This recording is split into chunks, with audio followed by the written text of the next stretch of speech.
I wondered, in thinking about kind of the trajectory of your life and ending up in the San Luis Valley and in the 70s working with Chicano professors on an issue that most Anglos weren't looking at, Hmm. in a region where most Anglos weren't going. Yeah, Um, is there something about growing up in rural Iowa that pushed you when you got into college to study these types of things or have interest in? I think so. I think because the land, I mean, I have that's a real value to me. I mean, I grew up on a farm, so having, when it was a small farm, of course, a family farm is way different than the farms of today. But I have a strong connection to the land. And I live here in center Colorado, the northern part of the valley, and I've lived here for over 40 years. I got interested in this area when I came as a volunteer, actually, with the Catholic Church. I came for a year in the late 60s. And then after a year, I went up to CU Boulder to finish my degree.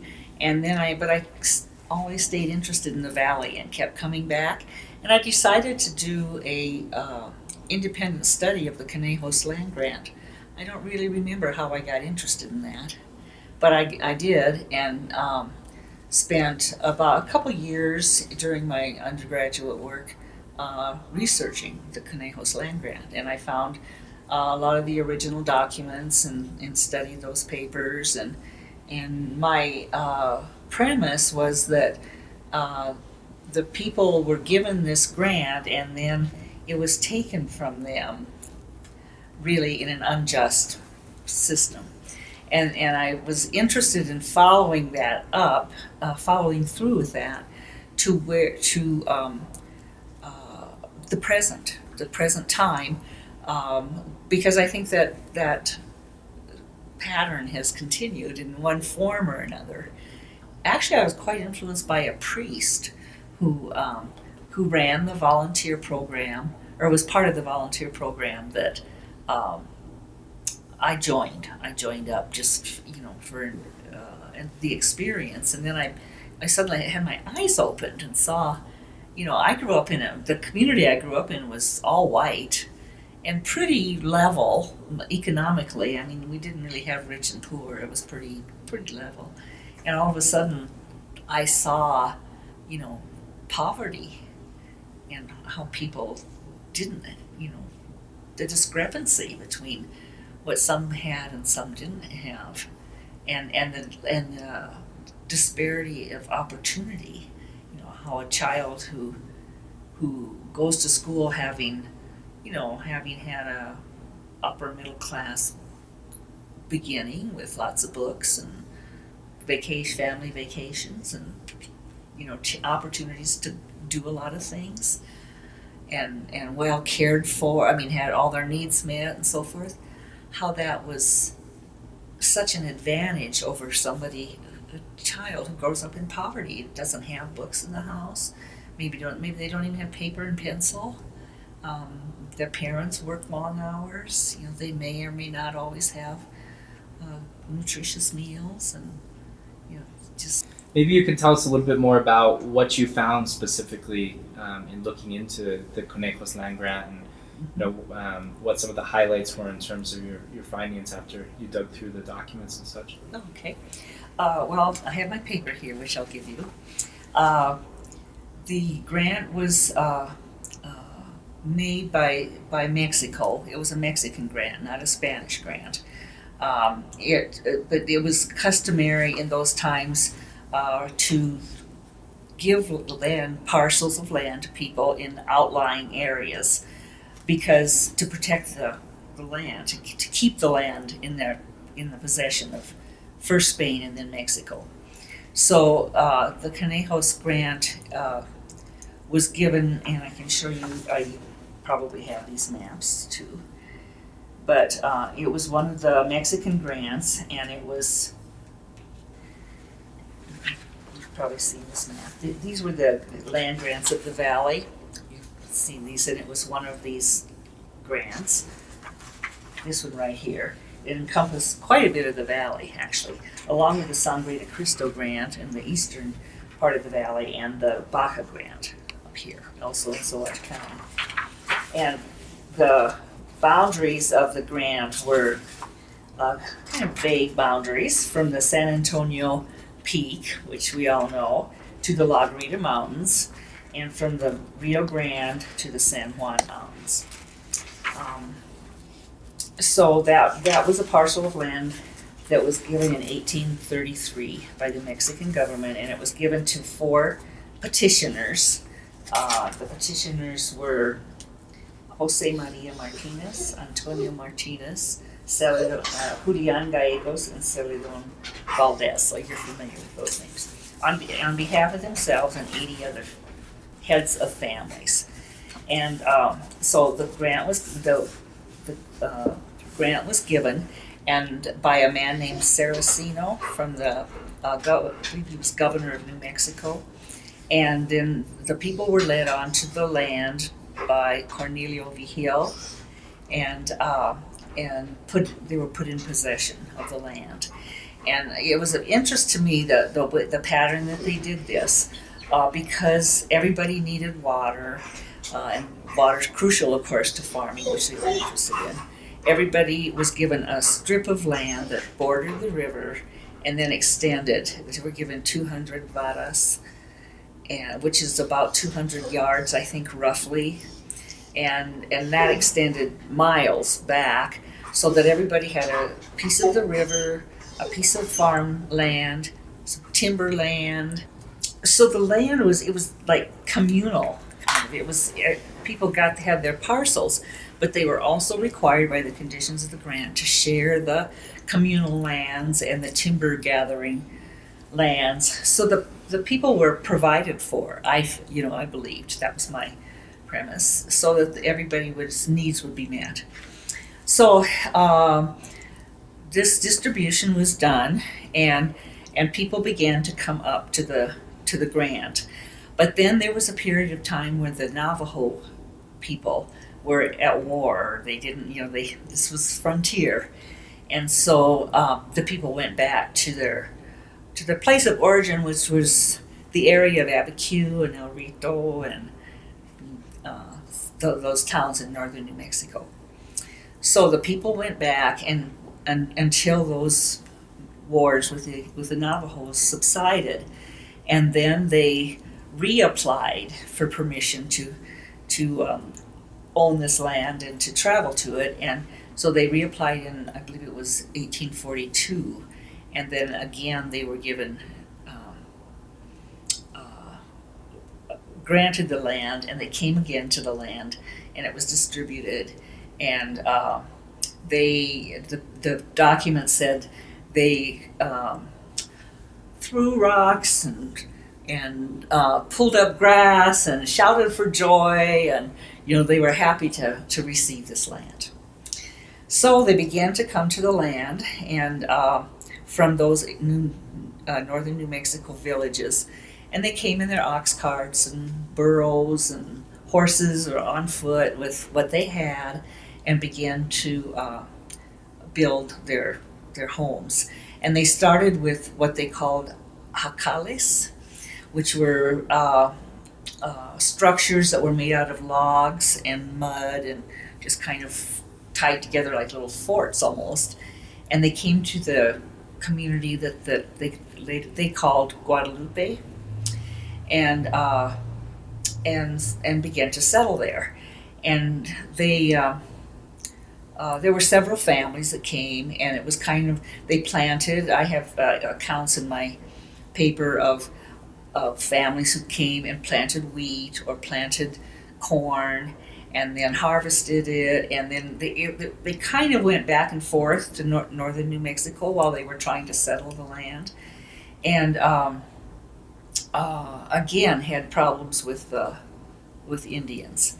And so then in the meantime, the land changed hands because of a war with Mexico. And instead of being Mexican territory, it became the territory of the United States. And the Treaty of Guadalupe in 1848 was signed, which supposedly protected the settlers who received these grants. So the people just didn't. I think it was so far in the frontier, so far outlying that they just continued their life, and they didn't. Nothing changed much for them, whether they were Mexican citizens or United States citizens. They just continued to build and to plant and so forth. And there were several communities that sprung up, and I have a little map of that, which you're probably familiar with too.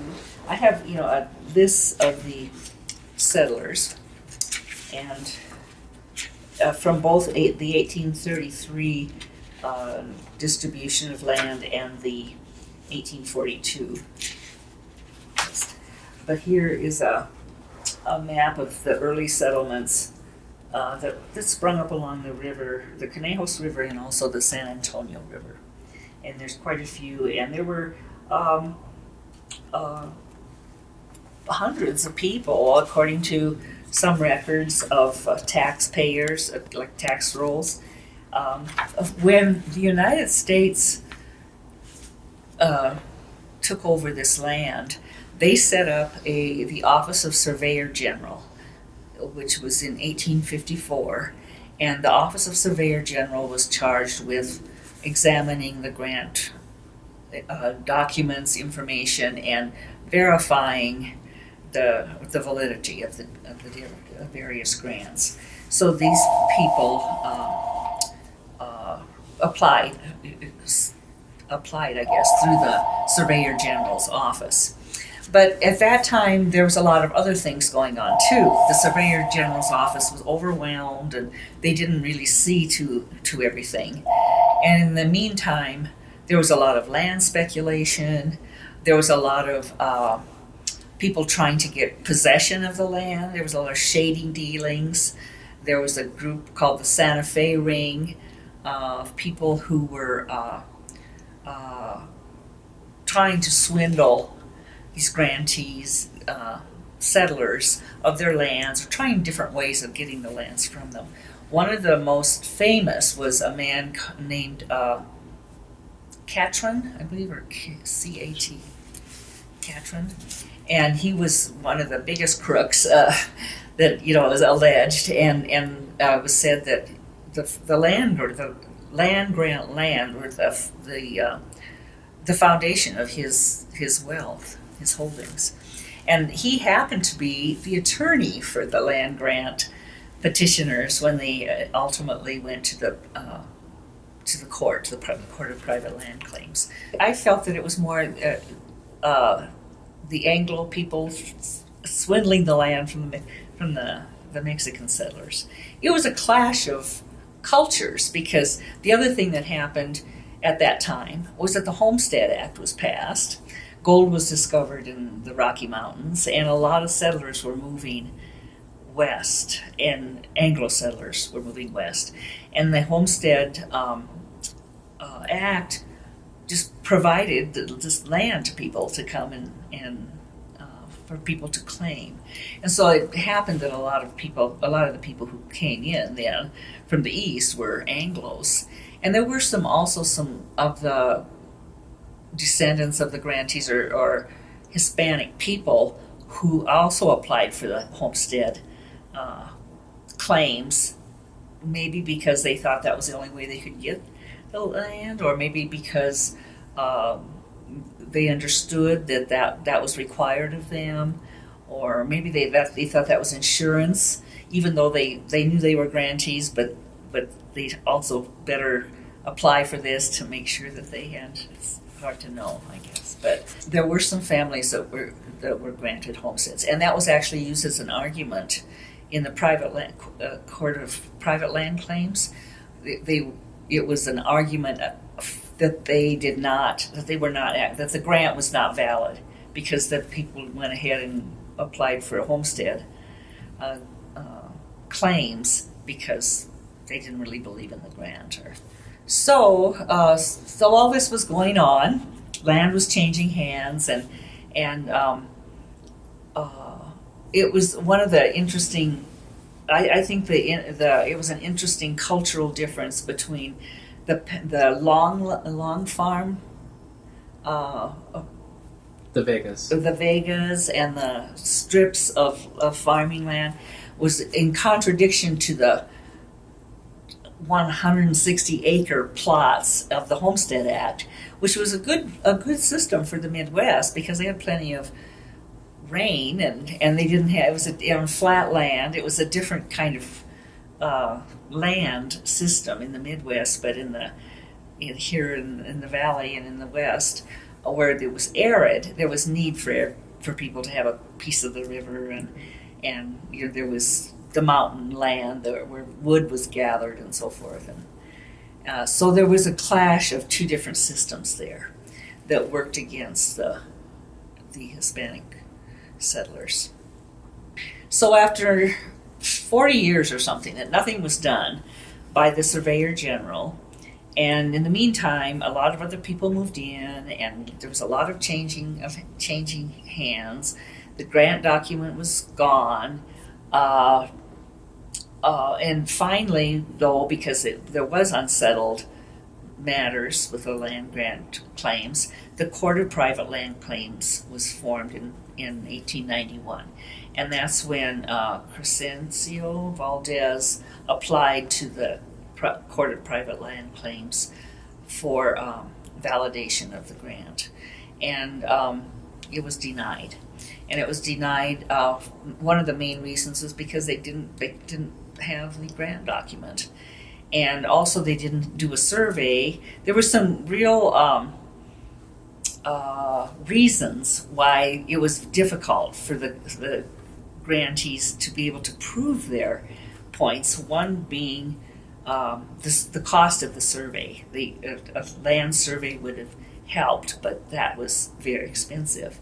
Another was because if they could go to Washington to lobby or make certain contacts or visit the congressman involved, that would help. But that's of course very costly and almost impossible.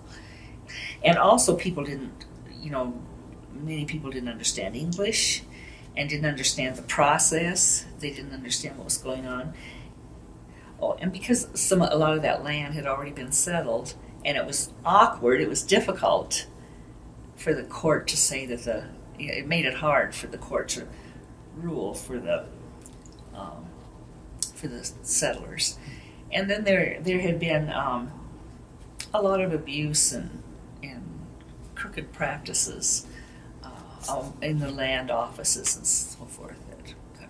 In doing your research, did you stick mostly to like the libraries and written records, or did you speak to anybody about the grant? I did. I talked to people in the down in that area. Let's see, I have a list here of people that I spoke to. Mr. Abe Espinosa of Conejos, Albert Lobato of Antonito, Eliuto Medina of San Luis, Antonio Lucero of Antonito. Spoke to, this is Professor Jose Leonis. He was a professor in Boulder, and Salvador Ramirez was also a professor in Boulder. In talking to these folks, what was your general impression about the long-term effects of losing the land grant on the community? I think people felt that they were swindled. My research went on but I didn't include it all in my paper because I ran out of time and money and I had to graduate, so I had to get the paper done. I heard stories about the war showers. Probably have encountered the war shower family in Antonito. They were big sheep ranchers, and they ended up getting a lot of the land from people in ways that were not really ethical. Maybe they were legal but not ethical. And you've seen the War Shower Mansion in Antonito, and that was, of course, a very elaborate home at that time, and people felt that they, they got their wealth by swindling, some of the local sheep ranchers and so forth, and eventually one of them hung himself, I believe, committed suicide anyway, and that kind of at the end of it, I don't know if they lost some of their wealth, or I can't remember that, but that's a story about that could be explored. I think that would be very interesting. And I one of the stories that was told to me was that what he would do is the market for the sheep was in Pueblo, I believe, and he would buy sheep from the local sheep herders at a low price, and then take them, transport them to Pueblo, and sell the sheep there for a high price. So, it made it hard for the small sheep raisers to make money. I also did spend quite a bit of time in the assessor's office. I took a specific township and I looked at how the land was divided up in that township, and I drew, because I couldn't copy, I drew the plats. I copied the plats of this township, so that to see who lived on the land, and began to study how the land changed hands. Was this in Oneida, or? Yes, it's outside of Conejos, and it's along the San Antonio River. So you can see the pattern. This is the river lies here, more or less, in this along here, and you can see how the land was divided in strips. It passed from parent to children, and they divide up the land like this in small strips along the river, as opposed to, this is back farther, where the Homestead Act distributed land among people, and those were all done in the 160 squares. So there's a different, and that pattern persisted.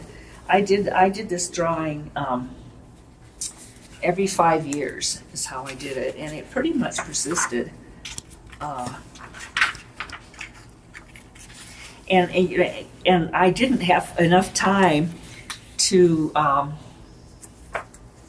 really completely. It took me a long time to put these maps together, and I didn't have a lot of time to study how the land actually did transfer. That shows that the land did leave the hands of the Mexicanos and get into other. So I think it would be interesting. This is fascinating. Yeah, and like that, then maybe they lost it to the bank, or So maybe an that international trust company out Denver would have been like an investment company. Yeah, of some sort. and I think there was a lot of that going on. First National Bank. Yeah. Mm-hmm. It would be really interesting in looking at this township in the when the availability of loans starts in the 1930s. Oh yeah. It'd be interesting to see who's getting those loans and try and tie some of those names to Wouldn't that people be on the map. interesting? Yeah, right. But- That was kind of what I had in mind. I mean, that a study along those lines was what I had in mind, but ran out of time. What seemed to me the more human settlement style of people, settling close together, taking care of themselves, each other, and sharing, and that seemed like a more human community way of living, as opposed to and less focus on profits. It was more at that point, of course, a lot of survival, and but then it became, then enter the profit system and the financial speculation, and how that clashed with the other values. In talking to your I mean, you would come down and then you would go back up to Boulder.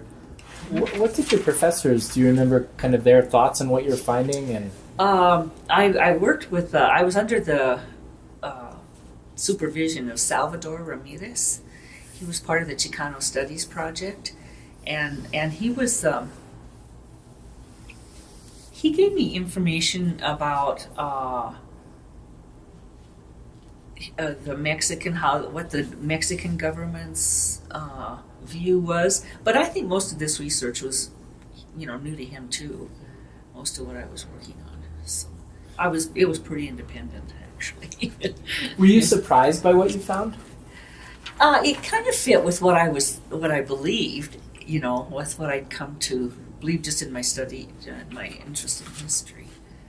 So, and it fits with, the whole capitalistic system that, that I think we have here in our country that favors the larger, in agriculture, the larger farms, the larger operations as opposed to the smaller.